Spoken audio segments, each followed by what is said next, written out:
Anyone who knows what I do for a living and seen any films that I've been in, they know that, you know, I turn up and get stuck in. You know, I roll up the sleeves and I do what I'm capable of, which is quite a lot. Have you ever cried during a film? Yes, of course I have, yeah. Dude, It's a very sensitive side that you're bringing out. Weren't you on the British diving team? I was on the British team for almost 10 years. It was a silly thing. I got into it really late. To be, you know, efficient in any kind of international sport, you have to start when you're like 4 or 5 years old. You're looking pretty efficient there. The world knows Jason Statham as the iron-jawed force who never backs down. A man who sprints across exploding rooftops, throws himself through glass windows, and dives headfirst into danger like he was born for it. For decades, he has been the symbol of grit, precision, and absolute fearlessness. But behind every punch he landed and every stunt he performed, something darker was building, something that even he, with all his strength, couldn't dodge forever. This is the part of the story the cameras never show. This is the part that hurts. In recent months, concern began growing among people closest to him. Small things at first. Stiffness in the mornings, a tremor in his wrist, a headache that lasted a little too long.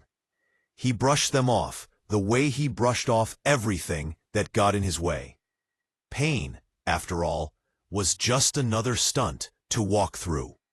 But pain doesn't stay silent forever.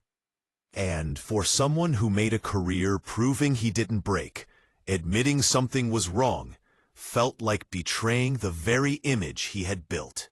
Rosie, the woman who has stood by him through the chaos of fame and the brutality of his craft, was the first to understand that something wasn't right.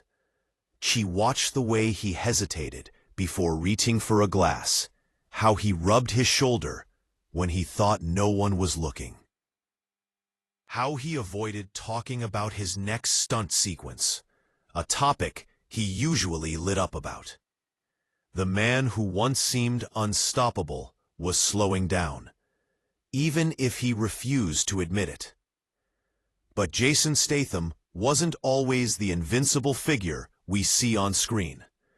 His story began far from the lights of Hollywood, far from comfort, far from fame.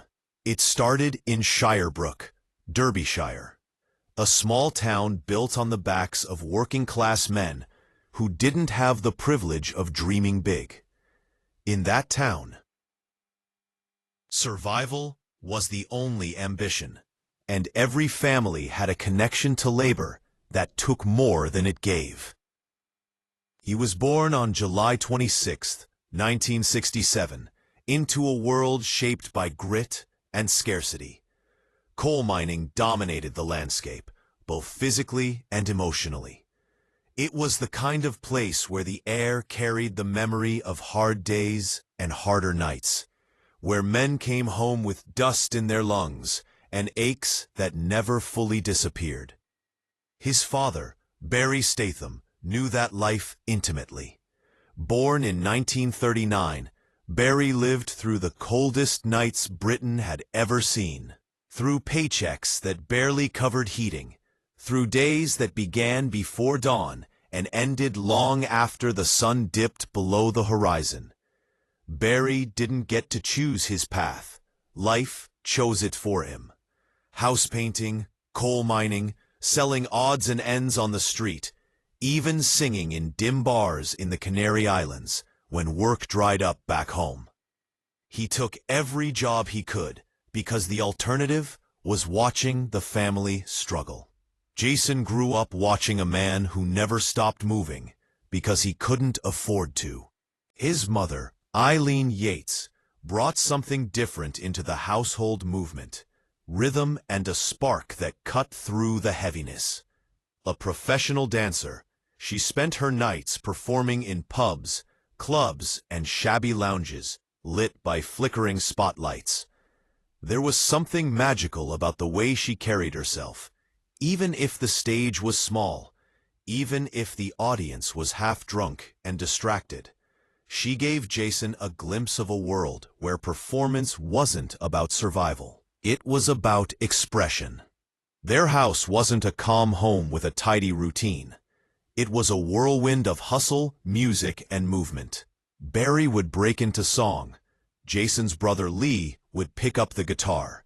And Jason, always observing, always absorbing, kept time on whatever object he could turn into a drum. It wasn't a glamorous family show, but it was theirs. A stage built out of necessity, not fame. When Jason was 10, the Stathams packed up their lives and moved to the coastal town of Great Yarmouth. It was loud, crowded, and chaotic, perfect for people trying to reinvent themselves. Barry dove right into the open-air markets, setting up stalls, selling cheap goods, barking out deals to tourists and locals alike. The market was unpredictable, sometimes cruel, but Barry had mastered its rules.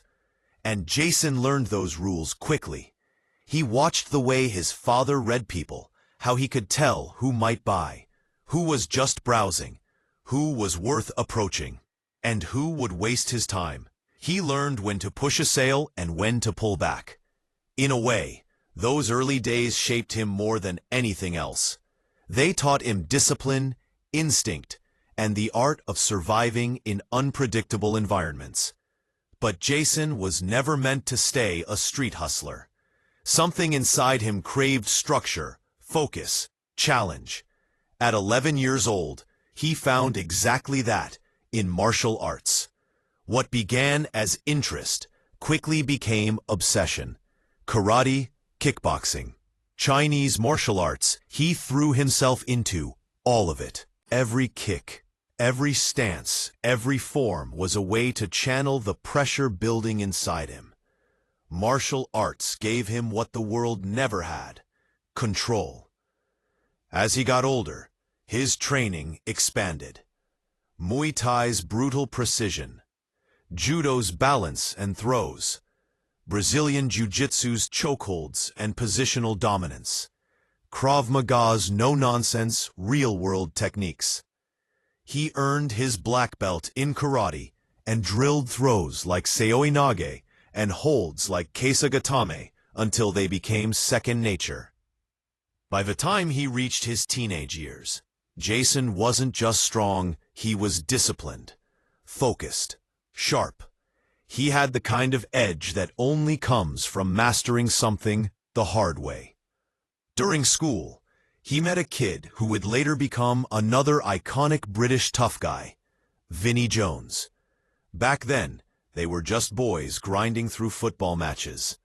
Jason played forward from 1978 to 1983, learning timing, teamwork, and precision in a totally different arena. Football taught him something martial arts didn't: how to fit into a team, how to rely on others, how to coordinate instincts with a group. And though he didn't end up pursuing football professionally, the lessons stuck with him for life. But the sport that would shape his future more than any other, strangely enough, was diving. At 12 years old, Jason started training seriously in diving. It wasn't the typical path for a kid from a working-class town. Diving demanded elegance, control, and technical mastery. It was the opposite of the raw, chaotic world he came from. And that contrast fueled him. For 12 years, he trained with Great Britain's national squad, repeatedly climbing the ladder to 1, 3, and 10-meter platforms. Each dive was a collision of fear and precision, seconds in the air, but years of discipline behind every movement. By 1990, at age 23, he stood on a platform in Auckland, New Zealand, representing England at the Commonwealth Games. The pressure was immense, the expectations even heavier. And though he didn't bring home medals, what he gained was far more important: a sense of presence. He placed 8th in one event, 11th in another, and 12th in the 10-meter platform. One judge gave him a painfully low score, something that stung far more than he admitted at the time. But deep down, Jason knew he wasn't going to make it to the Olympics. He had started the sport too late, and in diving, timing wasn't just about the fall. It was about when you entered the journey. During all of this, his life wasn't glamorous. While training intensely, he still worked on the streets with his father, selling knockoff perfume and jewelry. Rain pelting down, wind cutting through his jacket, cold seeping into his bones. He stood there anyway. He wasn't selling products. He was selling survival. When modeling came around in the late 1990s, it seemed like a break. Tommy Hilfiger, Levi's, and Griffin hired him for campaigns between 1996 and 1997. The industry looked shiny from the outside, but the pay was low, the jobs inconsistent, and the promise of fame nothing but air. Still, it was different, and different was enough. Then came the opportunity that would change his life forever. Director Guy Ritchie was casting for Lock, Stock, and Two Smoking Barrels. He needed someone who understood the rhythm of the streets, someone who didn't have to pretend to be a hustler, because he already was one. Jason walked in. And instantly, Ritchie saw what he needed: authenticity. Jason wasn't polished. He wasn't trained. He wasn't trying. He simply was the character. They paid him $5,000 for his role as Bacon. The film exploded. 2 years later, he earned $15,000 for Snatch. Not much by Hollywood standards, but it was enough to open every door he'd been banging on for years. He didn't succeed because he acted well. He succeeded because he had lived the life he was portraying. But that rise, the stunts, the physicality, the relentless intensity came with a cost he ignored for far too long. And that cost is what brings us to the heartbreaking news unfolding now. The truth didn't arrive in a dramatic collapse or a sudden accident. It came quietly hidden in X-rays, scans, and the worried looks exchanged between medical professionals who were trying their best not to alarm him. But they didn't have to say anything. Jason could read the room long before they opened their mouths. He sat in the examination room beside Rosie, hands clasped tightly, jaw set in the same determined line he carried into every stunt. Except this time, there were no cameras, no explosions, no choreographed danger. This time, the threat wasn't part of a script. The doctor took a breath before speaking. Never a good sign.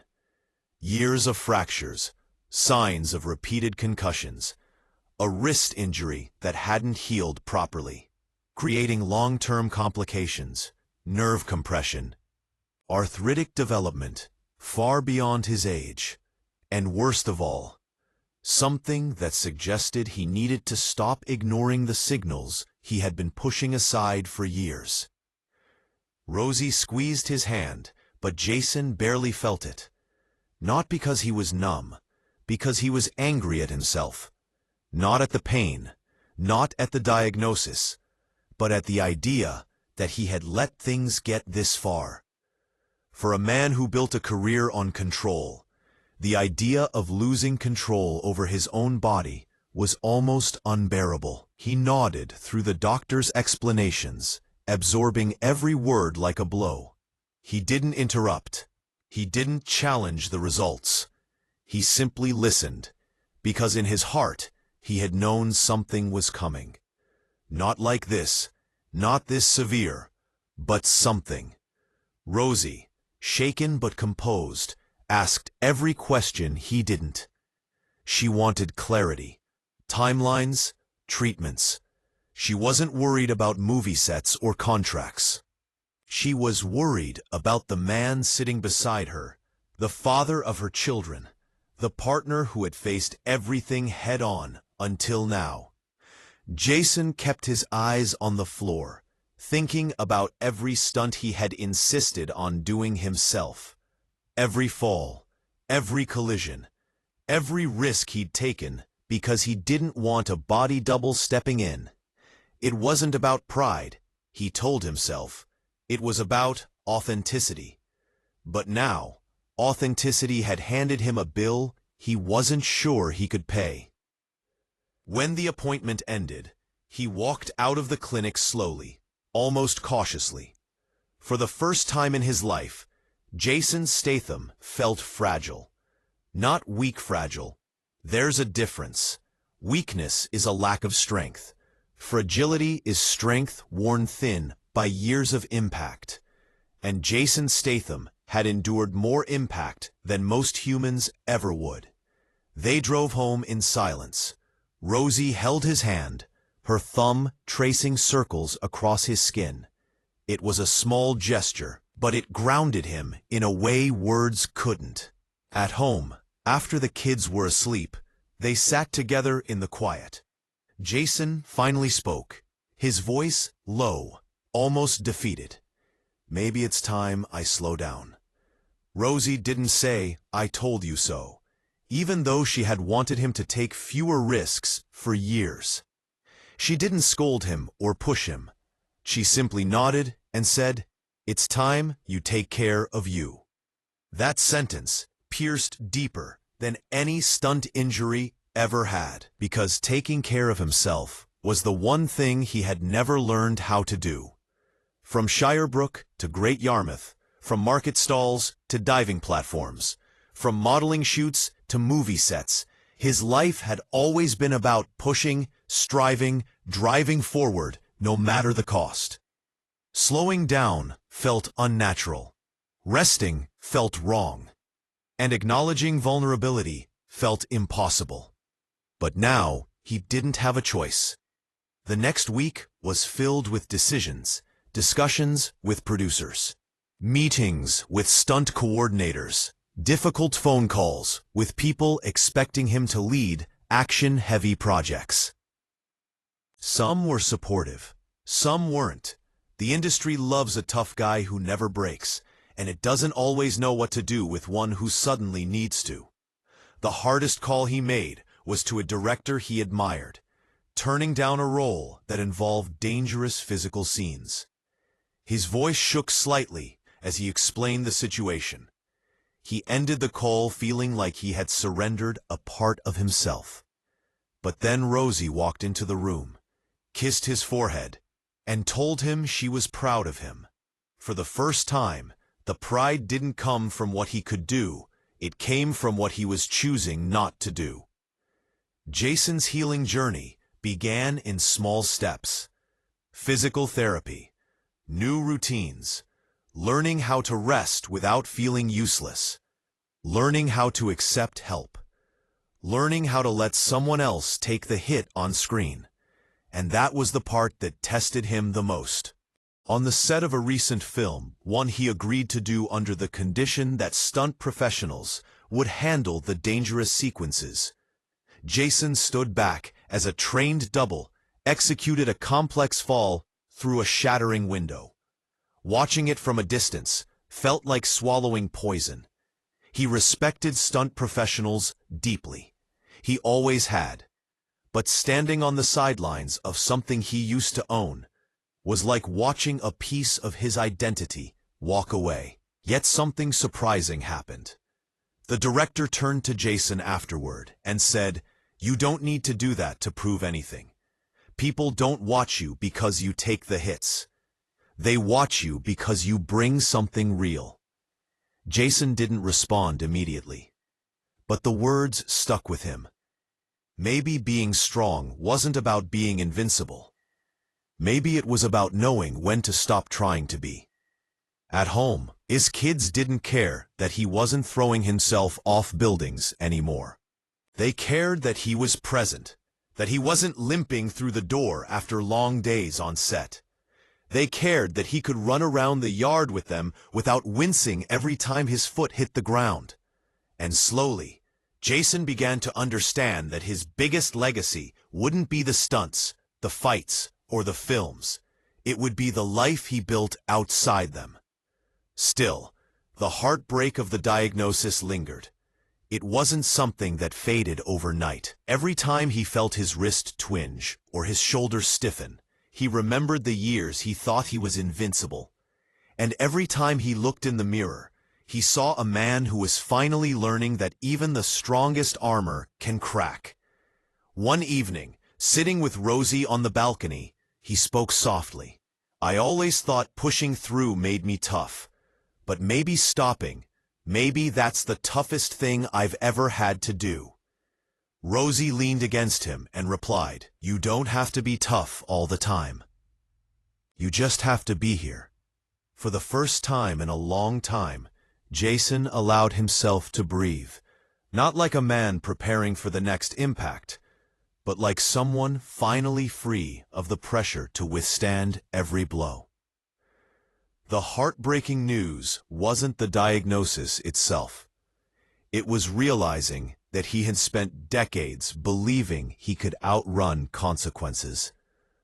But Jason Statham is learning something new, something far more meaningful than any stunt he has ever performed. Strength isn't measured by how much you can take. Strength is measured by how much you choose to protect. And now, he is choosing to protect the one thing he never did before: himself.